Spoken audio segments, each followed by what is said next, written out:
ఈ సందర్భంలో నేను మీ అందరినీ ఒకటే కోరుకుంటా ఉన్నాను. గత ప్రభుత్వాన్ని చూశారు, కూల్చివేతలతో మొదలైన ప్రభుత్వం, రోడ్లు వేయని ప్రభుత్వం, కనీసం రహదారుల్లో గుంతలు పూడ్చని ప్రభుత్వం.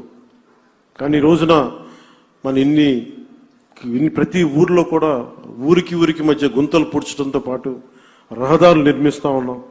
హైవేలు ఈ రోజున గడ్కరీ గారి ఆశీస్సులతో మనం ప్రారంభిస్తూ ఉన్నాం. వీటన్నిటికి కూడా మనకు కావాల్సింది కనీసం ఒక 15 సంవత్సరాలు ఈ కూటమి చాలా బలంగా ఉండాలి. వాళ్ళు ఎన్నో రకాలుగా ఈ కూటమి ఐక్యతని దెబ్బతీయడానికి ప్రయత్నం చేస్తూ ఉంటారు. వీటన్నిటిని మనం కొంచెం జాగ్రత్తగా ఉండాలి, ఎరుగుతూ ఉండాలి. నేను ప్రత్యేకించి ఈ కూటమికి నేను ముందుండి కృషి చేయడానికి కారణం ఒకటి 5 కోట్ల మంది మన ఆంధ్రప్రదేశ్ ప్రజలు దేశ అభివృద్ధిలో చాలా బలమైన భాగస్వామ్యం వహించాలి. ఆంధ్రప్రదేశ్ ఖ్యాతి మొత్తం తెలియాలి. మన వెనకబడ్డతనానికి తిరిగి దాటుకుని అభివృద్ధి పదంలో పరిగెట్టాలి అని ఒక్క సదుద్దేశంతో నేను చేసిన ఈ ప్రయత్నం ఈరోజు సఫలమై ఈ రోజున ఇంత పెట్టుబడులు వస్తున్నాయి. ఎందుకంటే ఒక బలమైన నాయకులు కావాలి, చంద్రబాబు గారి నాయకులు కావాలి.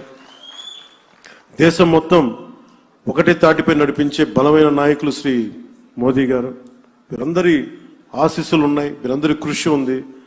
దాంతోపాటు జనసేన నాయకులకు కానీ, తెలుగుదేశం నాయకులకి కానీ, భారతీయ జనతా పార్టీ నాయకులకి, కార్యకర్తలకి, ప్రతి ఒక్కరికి పేరు పేరున చిన్న పొరపక్షాలు ఏమున్నా కానీ వాటిని మీ స్థాయిలోనే సరిదిద్దుకొని నేను ముందుకెళ్ళాలి, కూటమిని బలోపేతం చేయమని మనస్ఫూర్తిగా నేను కోరుకుంటా ఉన్నాను.